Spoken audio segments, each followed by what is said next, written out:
तो इस देश के जातिवादी लोग अब 100 बार सोचेंगे। जो शेड्यूल का जो बहुजन समाज की बहन बेटियों के खिलाफ गंदी नज़र, जो मारने पीटने के लिए दबंग लोग जो थे, अब 100 बार सोचेंगे, क्योंकि जो एडवोकेट चंद्रशेखर आज़ाद साहब अब संसद में है और चंद्रशेखर साहब आज सांसद हुए हैं, तो ये सोच लीजिए जिम्मेदारी और 100 गुना बढ़ गई है। जो खतरा संविधान के ऊपर था वो शायद खतरा अब टल गया है। ये करे 400 पार कर दो हम संविधान बदल देंगे, अब हम उनको 400 को ही बदल देंगे। 50 सांसदों का अकेला शेर वो काफ़ी है जो बहुजनों की हक अधिकार की आवाज़ उठाएंगे।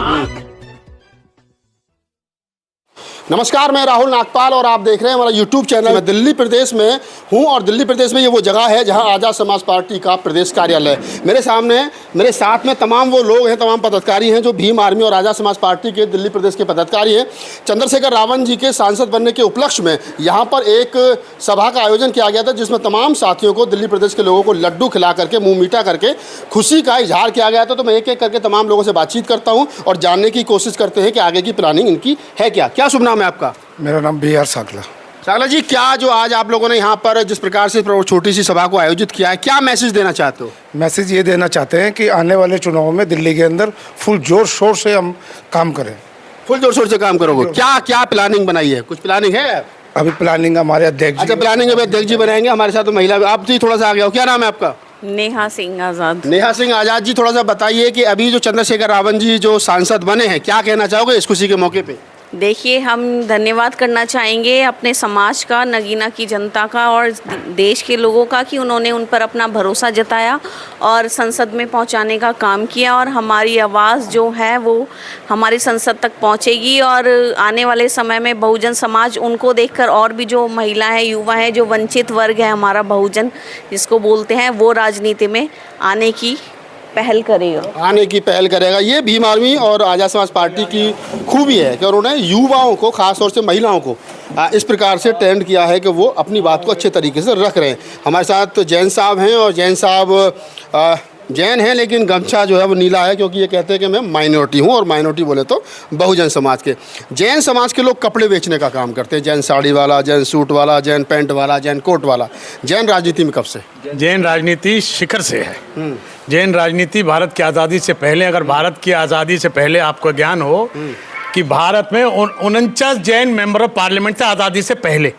आप इतिहास उठाकर देख लेना। इस देश का निर्माण आर्थिक रूप से, ज्ञान रूप से, बुद्धि रूप से निर्माण अगर किसी ने किया और देश की आज़ादी में सबसे ज़्यादा आहुतियाँ दी हैं तो जैन समाज के लोगों ने दी हैं। 16वीं शताब्दी में जब गुरु गोविंद सिंह साहब के 2 साहबजादों की शहादत करी थी मुसलमान राजाओं ने, तो उनके लिए ज़मीन खरीद के दी थी जैनियों ने, जिनका नाम था टोडरमल जैन। तो जैन वो कौम है जो देश के निर्माण। एक आप जैन हो जो बहुजन समाज राजनीति की बात कर रहे हो, एक देश के गृह मंत्री हैं अमित शाह, वो भी जैन है।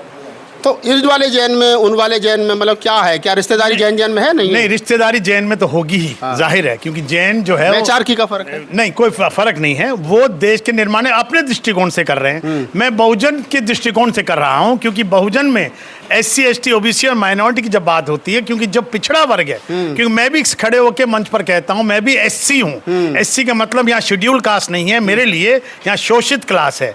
और जब माइनॉरिटी हो जाता है तो उसका शोषण होता है। इसीलिए बहुजन में माइनॉरिटी की भी गणना है। 85% में बहुजन समाज में माइनॉरिटी की भी गणना है। और पहवाल जी थोड़ा सा बताइए, अब चंद्रशेखर रावण जो है वो आप सांसद हो गए, अब तो पूरा नाम हो गया लोकसभा सांसद चंद्रशेखर आज़ाद। तो कैसे, कितनी खुशी है और खुशी को कैसे इजहार किया जा रहा है? पहले तो सबसे पहले आपके चैनल के माध्यम से तमाम आपके व्यूवर्स को बहुत बहुत बधाई। और चंद्रशेखर साहब आज सांसद हुए हैं, तो ये सोच लीजिए जिम्मेदारी और 100 गुना बढ़ गई है। लोगों की उम्मीद 1000 गुना उनसे बढ़ गई है। जब वो कुछ नहीं थे तब पूरे देश भर के वंचितों, शोषितों की आवाज़ बने हुए थे, लेकिन आज माननीय सांसद जी हो गए हैं तो उनकी जिम्मेदारी और बढ़ गई है। हम उनके नुमाइंदे बनकर दिल्ली में जो काम करते हैं, हम सब की जिम्मेदारी और ज़्यादा बढ़ गई है कि जिस तरह से देश भर में एट्रोसिटी के मामले होते हैं, अब वो कैसे कम हो। चंद्रशेखर भाई जगह जगह तो पहुंच नहीं सकते, लेकिन उनकी मजबूत टीम दिल्ली में स्थापित है। हर नौजवान उनका एक सिपाही बनकर वीडियो का लाइव चलाकर उस शोषित वंचित समाज को एक ताकत देने का काम करता है, नई आवाज़ देने का काम करता है। और चंद्रशेखर भाई का नुमाइंदा बनकर पुलिस प्रशासन से भी लड़ता है, शासन से भी पीड़ित को न्याय दिलाने का काम करता है। पुनः मैं सभी देशवासियों का आपके चैनल के माध्यम से बहुत बहुत धन्यवाद करना चाहता हूँ। आप महेश पहवाल जी हैं और मैं पहले कसाना जी से थोड़े से शुभकामना ले लेता हूँ।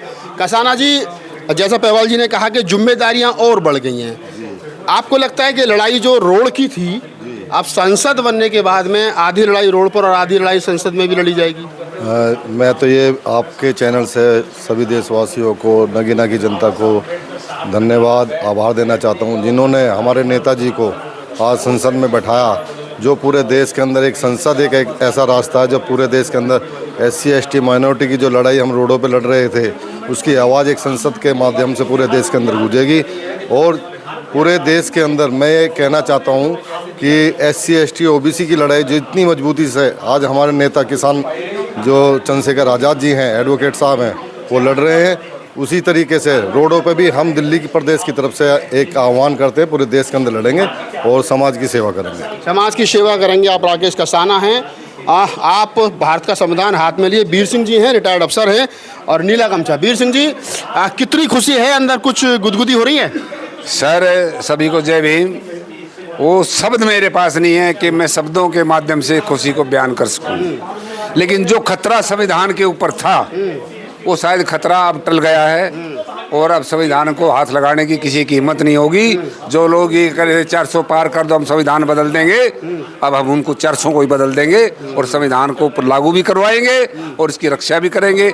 इसके लिए हमें चाहे अपनी जान कुर्बान करनी पड़े, उन संविधान हटाने वालों को जवाब देने के लिए तैयार हैं। और भाई साहब का डंडा झंडा सब कुछ मजबूत है और भाई साहब के साथ मिलकर हम समाज की सेवा करेंगे, हर अत्याचार के खिलाफ आवाज़ उठाएंगे और सबको न्याय दिलाने का काम करेंगे। झंडा डंडा जो सड़क पर था वो अब सदन तक गया है। क्या नाम है?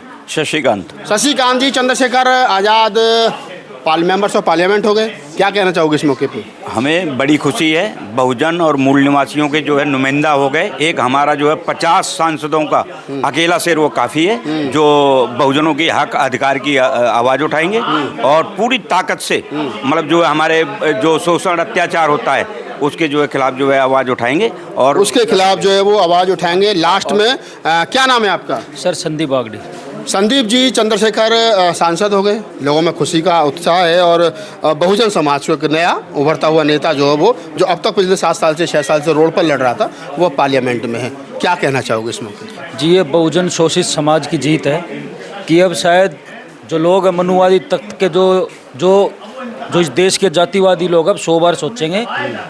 जो शेड्यूल कास्ट और जो बहुजन समाज की बहन बेटियों के खिलाफ गंदी नज़र जो मारने पीटने के लिए दबंग लोग जो थे अब 100 बार सोचेंगे, क्योंकि जो एडवोकेट चंद्रशेखर आज़ाद साहब अब संसद में है, अब किसी की हिम्मत नहीं होगी कि शोषित वंचित समाज की तरफ नज़र उठाने की कोशिश करे। नज़र उठाने की कोशिश करे तो दिल्ली प्रदेश का कार्यालय है आज़ाद समाज पार्टी और भीम आर्मी का, तमाम वो दिल्ली प्रदेश के पदाधिकारी, मैंने उनसे बातचीत की। लड्डू का वितरण यहाँ पर किया गया और जो है वो एक तरीके से खुशी का इजहार लड्डू खा करके किया गया। तो आज तमाम बहुजन समाज में खुशी है और खुशी इस बात को लेकर के है कि बहुजन समाज को अपना चंद्रशेखर आज़ाद के रूप में एक नया नेता जो है वो मिल गया है। और नगीना की जनता को विशेष आभार और धन्यवाद, जिन्होंने 1,51,400 कुछ वोटों से चंद्रशेखर आज़ाद को चुनाव जिता करके सदन का मेंबर बनाया। पूरी बातचीत के बारे में आपकी क्या प्रतिक्रिया में कमेंट सेक्शन में बताइए। धन्यवाद।